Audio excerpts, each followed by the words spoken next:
Brianna brings a passion for the web as a medium for art as the guiding mission and foundation for her 20-year-long career in web development and user interface design. Her expertise is with enterprise web application development for healthcare clients, custom WordPress application development, themes, plugins, and more. As the founder of TechnoSiren, she guides web users to become active web creators. Please welcome Brianna.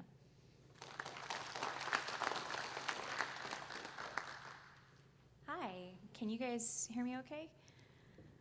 I have a couple questions for you to get started. How many of you currently build custom WordPress themes or plugins? Awesome. Okay, how many of you currently use build tools to automate any part of that process? Fabulous. This is a huge topic, and keeping it to 50 minutes is actually kind of tough, so we have a lot of ground to cover. But my introduction is that I make WordPress-based web applications. So that's my introduction today. But 5 years ago, when I spoke at my first WordCamp, which was WordCamp KC, my introduction would have been, I build websites on WordPress. At that point, I had been doing it for 10 years. I had run a hosting company. I had lots of clients. And it was getting really tedious. Because I was a sole developer, I was kind of working in my own bubble. A lot of my automation came from little bash shell scripts that I kind of hacked together. But I really wasn't part of the larger conversation of what was going on kind of out there in the development ecosystem. So for my first WordCamp, another speaker was doing a talk on development tools for WordPress, and his name was James Law, I think. And I happened to catch him in the hallway, and I said, hey, your talk sounds amazing. Unfortunately, we're speaking at the same time. Are you gonna put your slides up later? And he goes, well, you know, we've got some time. Why don't you come take a look? I'll give you a quick demo. So all he did is we sat down at a table just like one of these, and he, in 10 minutes, proceeded to totally blow my mind. And it was great. It totally gave me so much new language and so many new areas to research. So all he did was he showed me his local development environment, his build process, his workflow for scaffolding a new WordPress theme. And at the time, his tool was called Genesis. They were already in the process of rebranding it. He used Vagrant for, you know, VM management, virtual machine management. And he introduced me to two phrases that ended up really changing what I was doing. The concept of a task runner and the concept of project scaffolding in general. And it wasn't that I was unfamiliar with the concepts, it was that he gave me something I could Google. So if I have a goal today, it's to give you some language that you can use for your own research so that you can create your own automated workflow for the kind of products that you're creating on the WordPress platform. So at that point in time, I was familiar with SASS, and I was very comfy on the command line, and kind of, can I get another show of hands? Like, have you guys used SASS for CSS writing? Perfect.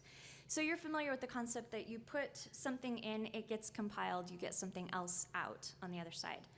So there's so many, in fact, we'll get there in just a second. There's so many layers of abstraction to that idea of compiling code.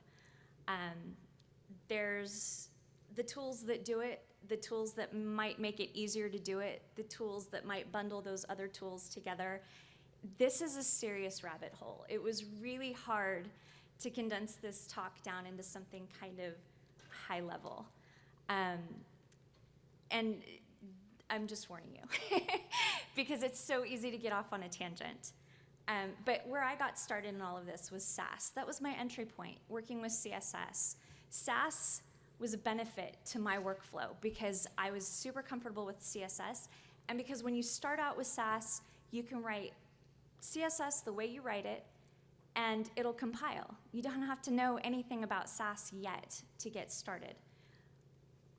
So while we're there, I do want to point out that we are adding complexity to what is fundamentally a simple idea. The concept that you can build a website, all it needs is really HTML. Everything above that is a bonus, in essence. So Jen Simmons is an advocate. I think she works with Mozilla right now. You should follow her. And there's a lot of conversation happening in this area because people who are accustomed to working on their own or going DIY or entirely self-taught are being left out of these conversations. I happened to luck into 10 minutes that let me know that the conversations were happening. And then I started working with other agencies, and I took some full-time jobs, and every client that I've worked with through agencies, they each have their own stack, they each have their own workflow. That helps me add more to my own processes. But if it's so complex that it's keeping you from getting something done, it's not the right tool for you. So, when I pitched this talk, this was the title that I gave. But when it was announced, this was the title that was used. And they're actually they're not two different things, but they are two different talks. Build tools are part of your development stack. And we're gonna be talking about build tools today. When we use the phrase development stacks, a lot of times we're talking about the server platform that WordPress is running on, or we're talking about other pieces of this whole gigantic process. So if you came here expecting one thing, what we're talking about today is build tools. We want to automate some stuff. We want to make this go faster. We want to see what's out there, and we want to see, how we can use it to our best advantage. These are the stacks from Ready Player One. I thought they were a pretty good example of how complex and how organic these systems are. Because when you look at it, it doesn't really make any sense. You're looking at it, you're thinking, why would somebody stack a double wide on top of 5 other double wides? And you're gonna have moments like this when you're configuring your own build system. So I thought this was a great explanation of what the whole development stack is. I got it off Stack Overflow. There's gotta be a reason it has stack in the name. I don't know, I didn't look it up. This is where I, as a WordPress developer, most commonly use the term stack, and this is like what's happening on our servers when we are deploying a WordPress site. We've got Linux as the base, usually we're working in open source, Apache or Nginx, MySQL or MongoDB. We've got more options now. It's a little easier than it was even 5 years ago. And then we've always got PHP as the scripting language that is processing WordPress. Right, that's our back end, exactly. Locally, when we develop, if you're on Mac OS X, it kind of comes with its own web server. You can install in the command line, you can install MySQL, you can install PHP. Nobody really does that anymore. Everybody generally uses virtual machines because we love letting our machines hang for hours while they try to get enough memory to get actually running. So here's a stack for us. We're gonna be talking a lot about lots of different kinds of stacks. In our local environment, we're on Windows or we're on Mac or we're on Linux. It's an option. And we've gotten in the habit as developers of running virtual machines on top of that. And for me, I started out, after talking with James, I had been using Parallels for a while, and I had been doing that manually. So my containers were actually me booting up Parallels where I had installed a web server and using that. And it was cumbersome. It didn't work for multiple clients. He used Vagrant. So I tried Vagrant out, and then I found VVV, and I used that for a couple years, and it was great. Docker has kind of emerged as a lot easier to configure, set up, and maintain. They're both super resource intensive. Especially if, like me, you're working on multiple projects at a time, you're gonna get used to the sound of your fan running. On top of those virtual machines, we'll call each one a container. They're gonna have your database server, your web server, they're gonna have that whole stack for letting WordPress do its thing. And then on top of WordPress, within our themes, within our plugins, we've got our front end. We've got HTML, JavaScript, CSS. Now, I've added on the other side what's happening on the external web, not on our local machines. This is what's happening on our server. Ideally, your local development environment matches what's happening on your external server. If you're working for lots of different clients, they've likely all got their own different web hosts who all have their own different stacks. And it's difficult to get everything, lined up so that you're matching everything from local development to staging and QA to production at each step of the way, so that you're not debugging weird production errors in production. But if you're a sole developer and you're working on the fly and your income depends on turning around as many of these sites as you can, you're gonna have your own favorite hosts and stuff in your pocket. I like DigitalOcean. It'll come up later in a slide. But when Vagrant proved to be more of a maintenance hassle than a benefit, I kind of threw my hands up, gave up, and started just spinning up DigitalOcean droplets for each dev site I needed to create. It was laziness, but also I'm a single mom. My kids are very young. I run a business. I don't have the free time I had in my 20s to debug things that aren't working right out of the box. And you got to do what works for you. So we're not talking about dev stacks. We're talking about our tool chain. So Wikipedia was really helpful in giving an example of what a tool chain is. And for me, I started in web development in the late 90s. I am going to be 40 this year. I got my first computer when I was 6. I was not a wonderkind programmer. I still am not. I have executive functioning issues. I have one of the worst cases of ADD my therapists have ever seen. I am not a brilliant programmer. What I am is extremely comfortable with computers, very good with languages, and very diligent about research. So I want tools that are going to make my life easier and that are not going to make me wait, because if I have to wait, I'm going to go ride bikes. And that's just how I operate. So a build is going to be a complete WordPress theme or plugin that is ready for deployment or installation. For the purposes of this talk, I use themes as an example, building off of underscores, which is by Automatic. And I did that because the plugin ecosystem is really well represented on the web, and there are tons of tutorials for spinning up a new plugin and getting going. And then there's underscores, which when somebody new says, hey, I want to build a theme, how do you do that? Everybody says, oh, go download underscores, you can use that. Well, out of the box, underscores doesn't come with any build tools. It doesn't come ready to process SASS. I did a little bit of work with the 2019 team last year, and that was a big topic of conversation in Slack. Where are our build tools? We need to be able to build SASS. We need to be able to collaborate. We've got to get this going. So let's talk about it from the theme perspective. Now, we're out in Kansas City, we're in the Midwest. There's a lot of industry here. And something I noticed just being adjacent to it is that every August, a lot of places, a lot of factories shut down for retooling.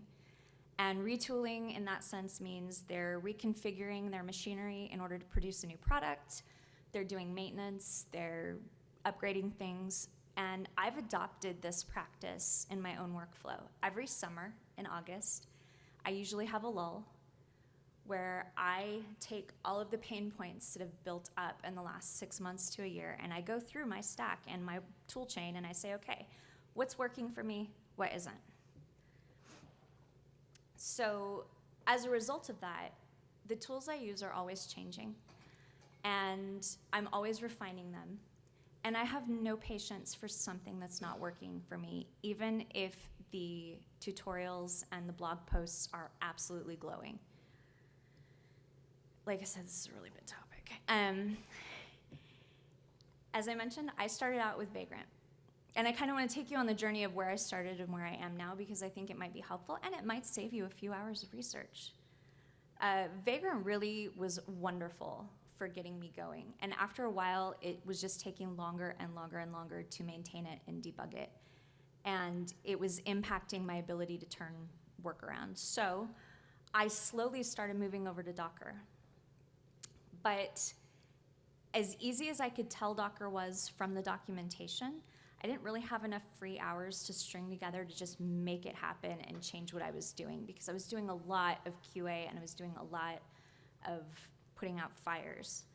So it took me about a year to really get completely moved over to Docker and integrate it with my deployment system to DigitalOcean so that I was really using it so that it was useful for me.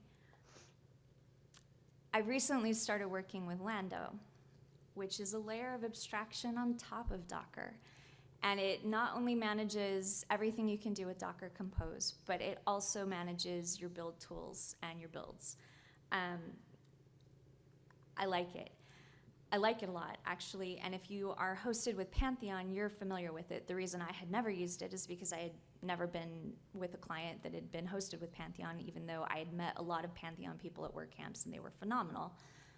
So this has been a really interesting addition to my tool set, primarily because I was able to get it spun up super quick.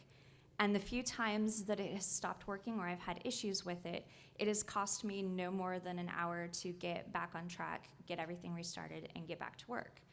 So I endorse it. It's been a great asset. So now we have our local environment. We've got the operating system on top of which we're running our virtual machines. On top of those virtual machines, we have our database server.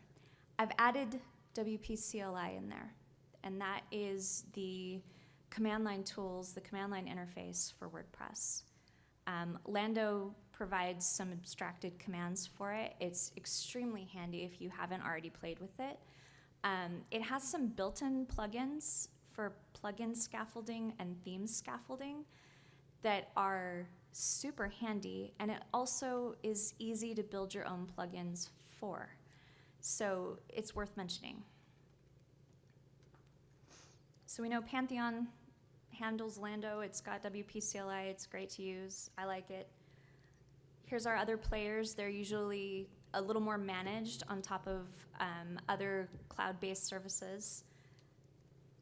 I like DigitalOcean, as I've mentioned. It could not be simpler to use. It could not be cheaper. I don't require managed WordPress hosting. So now we're going to start looking at our toolchain. And in order to install pretty much all of the tools we need, we're now at this point working exclusively on the command line. And a package manager is going to give you access to all of the packages that you need for any part of your build process. That's the high-level overview. There's different kinds of package managers. There are dependency managers that are like package managers or work alongside them. It's complicated. It's a little unnecessarily complicated. So I just want to give some examples of what I'm doing, and then you'll hear some of these things in my talk, and then you'll see them, you'll encounter them in your own research, and you'll be familiar already. I mentioned version control here because you have to have it. If you're not using Git already, it's essential. Set it up. This is not hierarchical. These things all work together. A module bundler is essentially Webpack in this instance. Task runners used to be the next thing that I would jump to, and a task runner is like Gulp or Grunt, ostensibly for managing JavaScript projects, but really great for outputting SASS. They have a few other benefits I'll get to. Webpack has now kind of become the Lando for task runners. It's now the layer of abstraction for managing not just your task runners, but also managing your React projects. And so Webpack is part of the ecosystem now because we have Gutenberg and because React is now part of WordPress.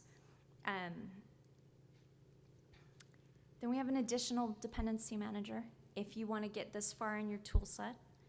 I have this here for Composer and managing PHP dependencies, but it'll also let you manage WordPress plugin dependencies for a project.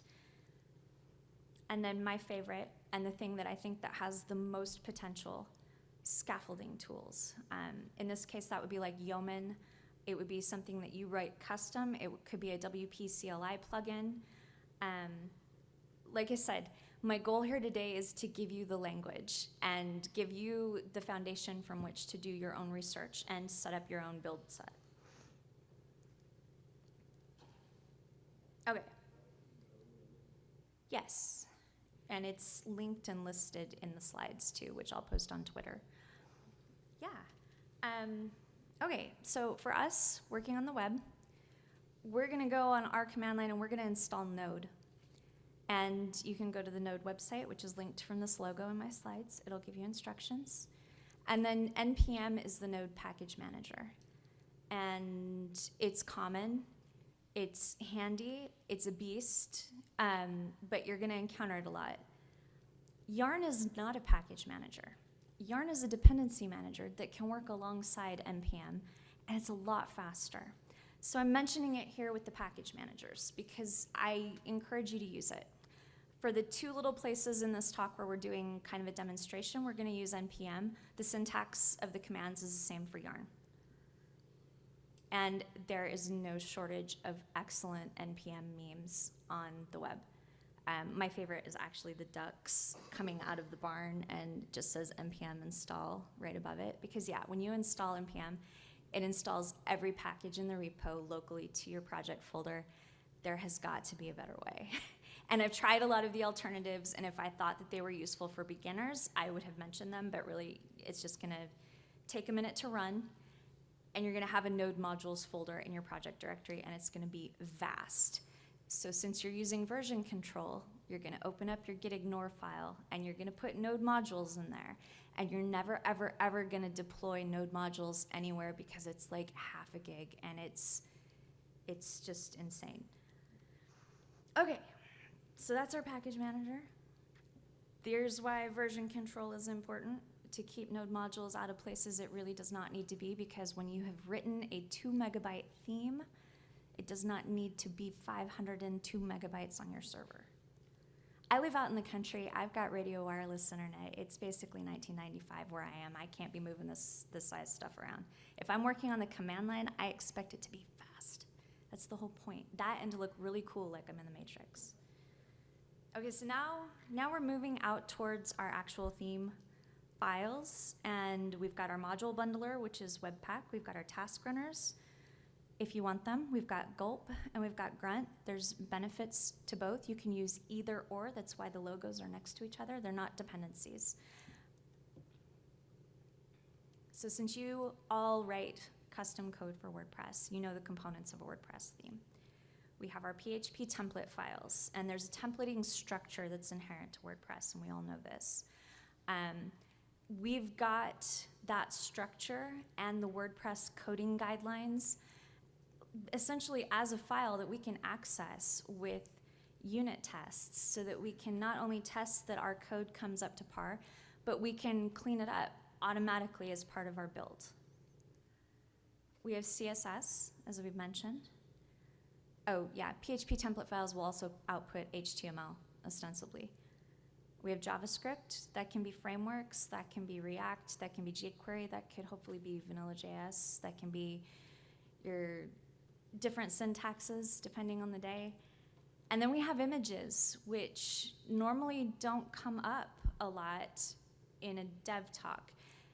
And there's a lot of neat stuff we can do with build tools and images, not just minifying them, but creating sprites to reduce the number of HTTP calls we're making so that we're just calling a single file, really maximizing what we're doing with SVG, making SVG animations easier. A lot of this stuff is already automated and people have already written tools for it, and they're out there in the package management universe. So if you write any custom classes in your theme, you can write unit tests for it. And so when you process as part of your build the PHP portion of your theme, you are looking at your coding styles, making sure you've got WordPress capitalized properly, making sure you've got your spaces in the right place, making sure you're not using deprecated functions. All of these things that you don't need to be checking manually. It takes forever, and you're gonna miss something. With CSS, we're gonna process our SASS. We're gonna organize our SASS files into the most modular components we can in our file system. because why not? As part of our build, we're going to concatenate everything into a single file. We're going to minify it, and it's that tiny minified file that we're actually calling in our theme. And it works the same for JavaScript. We can organize things so that they're modular. We can put them all together at the other end. We can minify it and make it tiny. And then with images, we basically tell our config files, hey, this is where we put these different kinds of images. For each file type, I want you to compress. I want you to put them all together into a sprite and then give me named blocks that I can use in my style sheets to reference it by.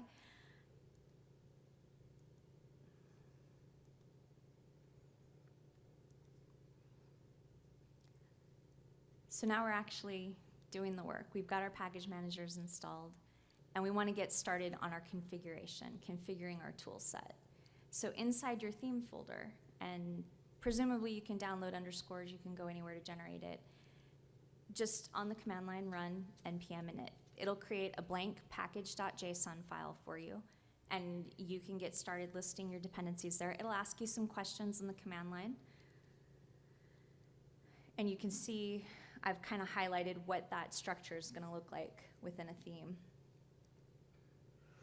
And I also have a gulp file listed there because I generally still use gulp for some of my CSS workflow. And then this is the beast. This is the package.json file. Every type of tool that we've discussed has its own configuration file. Generally, they use some kind of JSON syntax, which is pretty human readable. It kind of tends to rely on key value pairs. You can see pretty much what's going on. I'm told I have a laser pointer, so cool. Let's see. Up here at the top, okay. Can you guys hear me? All right, let's try that. Okay, up here at the top, we're listing our dependencies out. So for CSS, we've got a lot going on. We've got auto prefixer is going to let you write a single definition, and then it's going to take all of those browser-specific prefixes and it's going to prepend them for you. It's going to clean things up. It's going to put tabs where tabs need to be. It's going to do math for you if you're using calc, or if you're using different values, if you want to use rems and ems instead of pixels, if you want to write a map out of different things. Like, the nicest thing about it, it's really hard for me to say this, but really the nicest thing about it is it does math for you. It lets you kind of use CSS to calculate things that are visual, which I appreciate. So, and this is from a fairly big project. We're loading all of the Babel stuff because we're actually using React within the theme. And that's part of a third-party integration we're doing where we need to kind of access some of the stuff we're doing in our Gutenberg blocks and our plugins. And then we've got testing set up. And then we have node SASS, so we're not using gulp here at all. And we've got post CSS to do the post CSS processing. And then we've got Webpack, which is our module builder. So this is our big giant package.json. This is what's going to tell the build everything that it needs to have. And once you've got this set up, in order to start development, you run npm install. That's where you sit for a minute and you listen to it spin and you watch the ducks streaming out of the barn at night.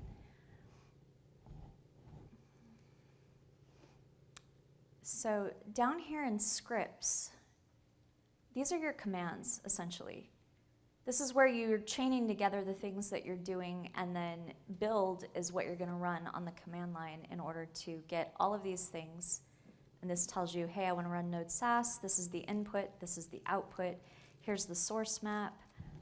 The source map is what tells the dev tools, hey, this is where you are in your SASS file for this error if you need to find it. It's really handy. So there's a lot happening here. Sorry.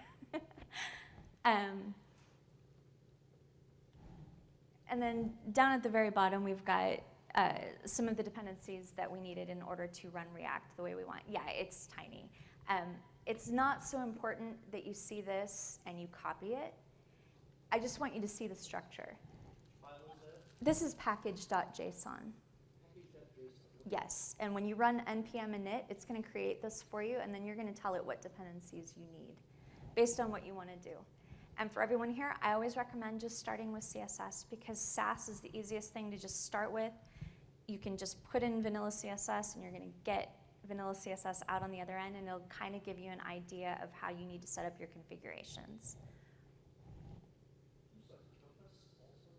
Yeah, and you can add that as your dependency as part in this file, and it'll do the processing for you when you run your build. Yeah, it's handy. So yeah, you followed this procedure, you've got your package.json, you run npm install. So now all of your dependencies are in your node modules folder, and npm can find it. And then when you're ready to do all of this compiling for each layer of your theme, you run npm run build, and it's going to do all of those things we just listed, and it's going to minify all of your files, and it's going to run for a second, and then you're going to be done. And what you have left in your project directory is your completed theme. You have all of your CSS ready to go in your style sheet, all of your JavaScript ready to go, and hopefully all of your images processed through svgmin and the other packages that are available.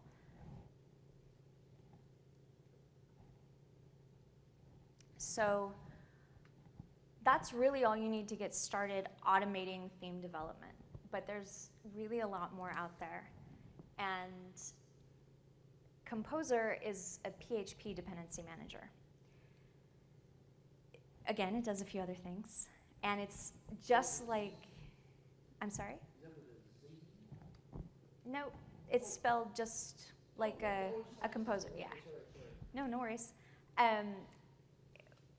For this purpose, what it's handy for, not really theme applicable, but applicable to an overall WordPress project, is it'll manage your plugin dependencies for you, provided they're in the free repo. For premium plugins, there are other methods of handling premium plugin dependencies that also use Composer, but you'll have to create your own repo for them, essentially. And Composer will also run your unit tests for you on PHP if you want to use it. Just like we did with package.json, we run Composer init and then Composer install. It'll create its own config files to get started. It'll ask you a few questions on the command line. And then anytime you need to add or remove a dependency, you run Composer update, and it'll process what's in your plugins directory, and it'll put it back in its config file. Pardon me, it's very handy.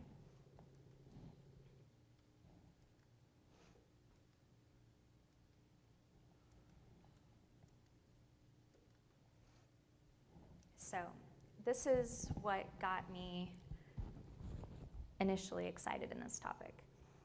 I had that 10-minute conversation 5 years ago, and I walked out of it with those two phrases. And I went home where my children were still tiny, and I had a nanny, and I spent some of that precious childcare time Googling. And within 2 or 3 days, I had taken my own theme framework that I had been using for 6 years at that point, and I had used Grunt to create a theme scaffold, essentially. And what my scaffold did was created a command line interface for me that asked me questions when I wanted to start a new project. It would ask me the name of the website, the URL. It would basically input everything we see in the style.css file. It asked me what build tools I wanted to include, if I wanted to include Compass with my SASS, for example. It asked a few questions that I came up with on my own, because my theme framework was not to solve the problem of having a vanilla JS or a vanilla WordPress theme around. It was to solve the problem of being a developer for a group of designers who all hand me different Photoshop files that have somewhat similar layouts. And so I named the theme framework String Theory. And the theory was that all of these layouts essentially represented about 6 common layouts.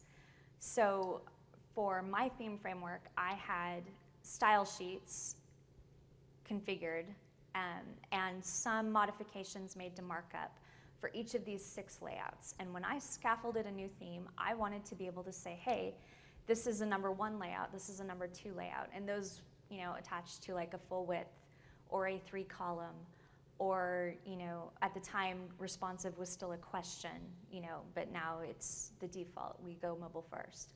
So I was so excited because, you know, I'd been doing this manually, but now I could go on the command line and I could say, hey, I've got another one of these 3-column layouts that have the logo in the center and the menu on either side, which is kind of a pain to configure. And I've already done it 15 times. Here's the basis. Spin me up a new one. And it really changed. It didn't just change my workflow. It changed something that I had been in love with, which is developing for the web, designing for the web, creating on the web. It changed it from something that was tedious to something that was exciting again. Because once again, I could really look at the work I was doing as making it easier for people to get on the web. Like, because if I can do this, and it's open source, anybody can install my theme framework and say, hey, I need a number 3 layout, you know? And on the other end of it, get that layout. But there were even more variables that were available to me. And in this same time frame, a lot of designers have moved from Photoshop to Sketch. And if you're I don't know if you're familiar with Sketch app, but if you're not using it for your own design, presumably you're getting designs from other people in Sketch format. And Sketch is not just a vector format, but it can output pretty much any of its data in JSON form, which is so cool because all of a sudden you've got this theme framework that can do scaffolding for you, and it can read JSON. So why can't you grab your colors from your Sketch document or your typography values from your Sketch document, all your Google fonts that you're using, because they're free and they're beautiful, and have those input automatically into your style sheet when you're spinning up the project, so that literally when you've finished this 5-minute process on the command line, you have a theme that's so close to ready to go that you're really just beautifying it and doing some of the fun stuff. Or it gives you time to really look at the grace notes. So Yeoman is a scaffolding tool you can write plugins for. There are some amazing generators out there. There's plugin generators, there's theme generators. I like it. There's cool stuff. You can cruise around on GitHub and see some of the stuff that's out there. WP-CLI, as I mentioned before, has its own plugins for theme scaffolding and plugin scaffolding. And it'll ask you a few questions, but it won't get as in-depth as I've just mentioned, and it won't be tailored to your needs. I mean, if, you know, a lot of us work in niches now. I do a lot of stuff in healthcare somehow. And there's specific things I need out of a theme. There are specific plugins that I'm going to use on every project. I want those there. I want to pull it all the way back in this stack, and when I spin up a new client, I want an entire environment with the entire project, with the plugins, with the configurations and the theme that I want. I want it ready to go so that I'm not spending my time on the stuff that can be automated.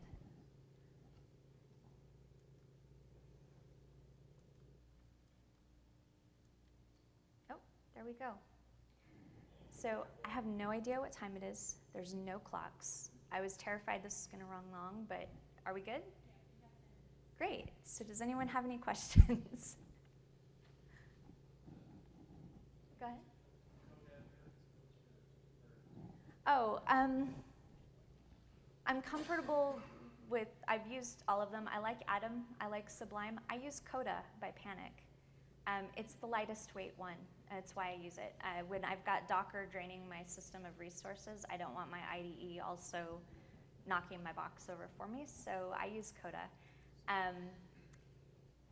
But yeah, any of them work. Now, Coda's got some plugins that are really handy, but Sublime, if you're just getting started, has some great built-in tools for running some of these tests and doing some of this automation that we've talked about.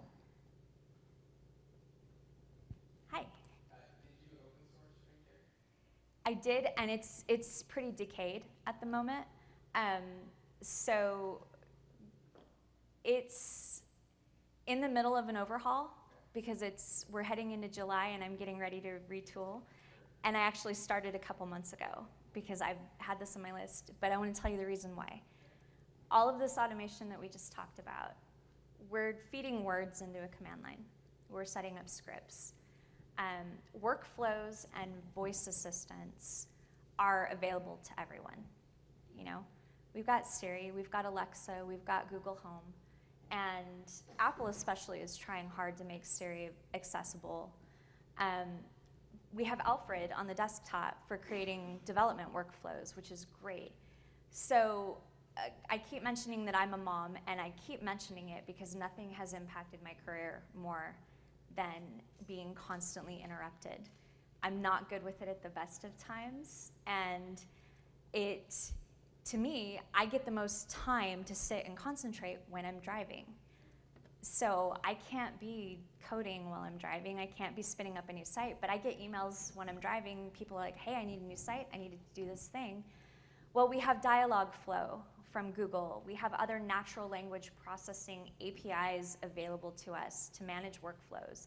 There is no reason you can't say to your phone, hey Siri, I need a website for a healthcare client that includes WooCommerce that uses a number 6 layout. This is like, to me, the pinnacle of automation. This is where I want to get string theory to. Go ahead. Are you a wizard?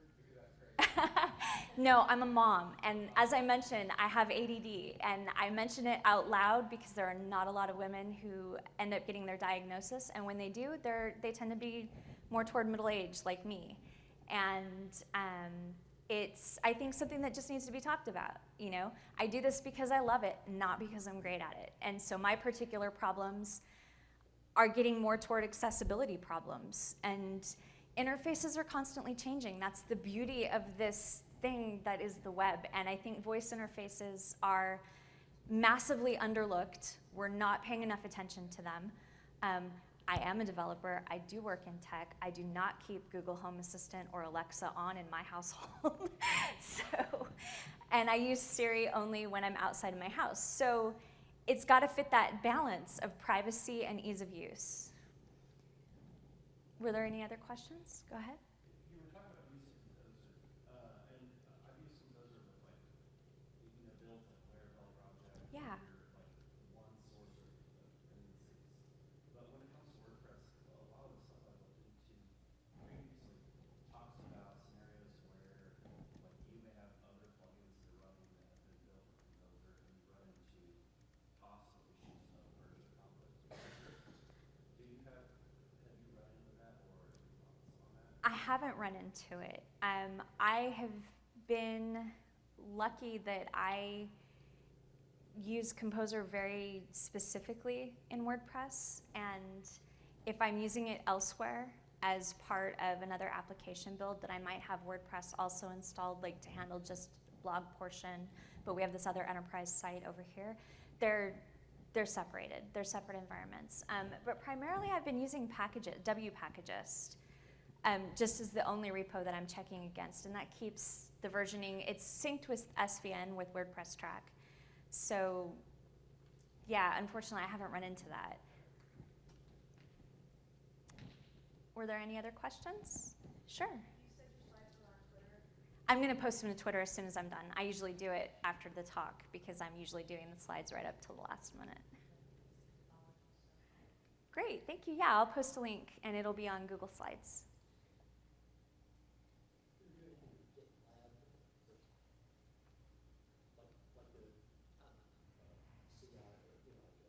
Continuous integration? Yeah, actually, ideally that would have been a part of this talk. I got about 40 slides into it and realized there would be no time. Exactly. So there are really great tools out there. There's Travis, there's Lighthouse, there's Circle, and I'm throwing the names out for the same reason. I'm trying to give you guys words you can Google so that you can see what might work for you. And you guys have been great. Thank you so much. I really appreciate it.